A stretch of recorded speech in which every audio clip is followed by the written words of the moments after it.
भिवू नको मी तुझ्या पाठीशी आहे असं म्हणणारे स्वामी खरंच मराठी सिनेमाच्या पाठीशी आहे. देऊळ बंद 2 हा चित्रपट सध्या बॉक्स ऑफिसवरती धुमाकूळ घालतोय.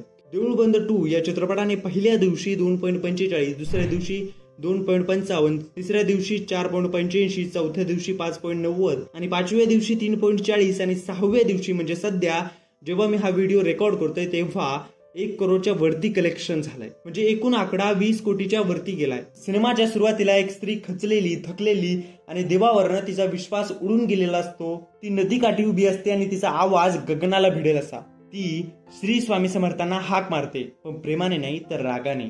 कारण तिची शेती ही संपूर्ण उद्ध्वस्त झाली आहे. तिचा नवरा हा बेपत्ता झालाय आणि तिच्या सासूबाईचा विश्वास तिच्यावरती कोलमडतोय. आणि मग काय होतं तर समोर उभे राहतात स्वामी म्हणजेच मोहन जोशी. पण ही फार पारंपरिक देवभक्तीची गोष्ट नाहीये. तर इथे देव चमत्कार करायला येत नाही तर शेतकऱ्यांचं दुःख दूर करायला येतो. आणि हाच आहे देऊळ बंद 2 चा गाभा. 21 मे 2026 रोजी रिलीज झालेला हा चित्रपट म्हणजे केवळ चित्रपटच नाही तर हा एक विचार आहे. आणि सगळ्यात महत्वाचं म्हणजेच प्रवीण तरडे यांच्या मनातली शेतकऱ्यांविषयीची धडपड आहे. सिनेमाची कथा अशी आहे की तुक्या नावाचा एक शेतकरी असतो म्हणजेच मंगेश देसाई. त्याची शेती उद्ध्वस्त होते, त्याच्यावरती कर्ज होतं. तो श्री स्वामी समर्थांच्या देवळाला कुलूप लावून बेपत्ता होतो. त्याची पत्नी संगीता म्हणजे स्नेहल तरडे ही तिच्या सासूबाईंसोबत भांडत असते. आणि मग एक दिवस संगीता स्वामींना हाक मारते. तिला स्वामी दिसतात पण ती त्यांच्याशी अट घालते, तुम्ही माझ्या गावामध्ये या पण कुठलाही चमत्कार नको, शेतकऱ्यांचं खरं दुःख तुम्ही दूर करा. हा चित्रपटातला एक सगळ्यात मोठा ट्विस्ट आहे. देव आलाय पण चमत्कार नको. स्वामी गावामध्ये येतात पण केवळ आध्यात्मिक सल्ला घेऊन नाही तर खऱ्या अडचणी दूर करायला. त्यांना त्या स्त्रीची दिव्य परीक्षा घ्यावी लागते. आणि इथेच येते ती सगळ्यात महत्वाची गोष्ट, शेतकऱ्यांची आत्महत्या. चित्रपटामध्ये हा मुद्दा छाती ठोकपणे मांडलाय. त्याचं कारण असं सांगितलंय की राजकारणावरती न बोलता फक्त शेतकऱ्यांच्या मनातली निराशा टिपवली आहे. चित्रपटाचा पहिला भाग हा एकदम मस्त आहे. तुम्ही बसता आणि तुम्हाला प्रश्न पडतो की आता हे कसं सुटणार. संगीता आणि स्वामी यांच्यातील हा नास्तिक वर्सेस देव हा स्टँड ऑफ फारच सस्पेन्सपूर्ण असतो. ते प्रेक्षकाला विचार करायला भाग पडतं. पण मध्यंतरानंतर चित्रपट थोडा बदलतो. तो पूर्णपणे भक्तीच्या गर्भामध्ये जातो आणि प्रसंग थोडासा लांबल्यासारखा वाटतो. तरीही क्लायमॅक्स विसरणं फारच अवघड आहे. कारण तिथे कुठलाच चमत्कार नसतो. तिथे असते स्वामींची माणुसकी आणि संगीताची श्रद्धा.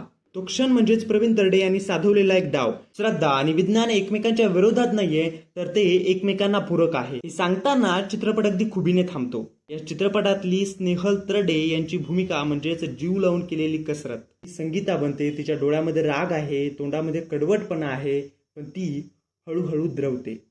स्नेहलने अगदी उत्तमपणे पकडली आहे कारण ती स्वतः प्रवीण तरडे यांची पत्नी आहे. पण ती आता या भूमिकेमध्ये स्वतंत्रपणे प्रभावी आहे. मोहन जोशी सुद्धा 80 वर्षाचे आहेत पण त्यांचा अभिनय किती शांत वाटतो हे पाहण्यासारखं आहे. स्वामी समर्थांची भूमिका करताना त्यांनी कुठलीही गडबड केली नाहीये. ते ना पटकन हसले ना रडले. त्यांनी फक्त उपस्थिती निर्माण केली. त्यांच्या डोळ्यामध्ये विश्वास आहे, त्यांच्या आवाजामध्ये गोडवा आहे. मंगेश देसाई यांनी केलेलं तुक्क्याचं कॅरेक्टर म्हणजेच एक निशब्द वेदना आहे. थोडासा अपराधी आणि थोडासा हरवलेला माणूस जो पडद्यावर तितका वेळ नसला तरी त्याची छाया ही संपूर्ण चित्रपटामध्ये असते. प्रसाद ओक, महेश मांजरेकर, ओम भूतेकर यांचे कॅमिओ पाहताना तुम्हाला नेमका तेव्हाच धक्का बसेल जेव्हा ते स्क्रीनवरती येतात. त्यांच्याबद्दल अगदी काहीच सांगितलेलं नाहीये. हेच एक चित्रपटाचं यश आहे. यामधनं एक गोष्ट स्पष्ट झाली पाहिजे की प्रवीण तरडे यांच्यासाठी शेतकरी ही एक व्यथा आहे. 2018चा मुळशी पॅटर्न, 2026चा देऊळ बंद 2 आणि त्या अगोदर देऊळ बंद भाग 1. प्रवीण तरडे हे कायमच शेतकऱ्यांचा आवाज बनून राहिलेत. कारण ते स्वतः एक वाचक आहे. एका मुलाखतीमध्ये ते म्हणाले, मी आतापर्यंत 4,500 पुस्तके वाचली आहे. आणि ते शेतकरी सुद्धा आहेत. त्यांचे वडील हे अजूनही शेतामध्ये काम करतात. या चित्रपटाचा मुख्य डायलॉग आहे, भिवू नकोस मी तुझ्या पाठीशी आहे. ही केवळ एक भक्तीची ओळ नाहीये तर ही एक हमी आहे की शेतकरी एकटा नाहीये, स्वामी त्यांच्या पाठीशी आहे. आणि या चित्रपटातील आणखी एक महत्वाची ओळ म्हणजेच संगीताची. जेव्हा ती स्वामींना म्हणते, तुम्ही आमच्या जमिनीवरती शेणाची भरणी कशी बनवून देणार, याचा अर्थ मला भाकरी हवी आहे, मला पोटभर अन्न हवं आहे. देवा तू आशीर्वाद देऊन कामाचं नाहीये तर तुला मातीत उतरावंच लागेल.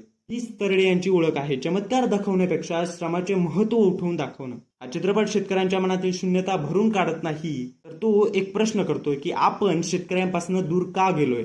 प्रवीण तरडे यांनी हा चित्रपट फक्त स्वामींच्या भक्तीसाठी बनवला नाही तर शहरी लोकांसाठी एक आरसा उभा केलाय की तुम्ही ज्या भाकरी खाता ती कुणीतरी जपून ठेवली आहे. सांगायचा मुद्दा असा आहे की देऊळ बंद 2 हा भक्तीचा चित्रपट नाहीये, तर तो एक विचार प्रवृत्तीत चित्रपट आहे.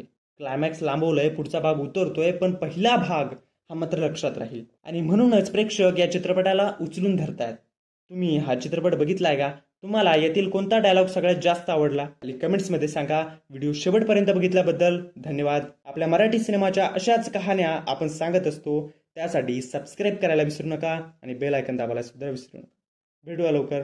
धन्यवाद.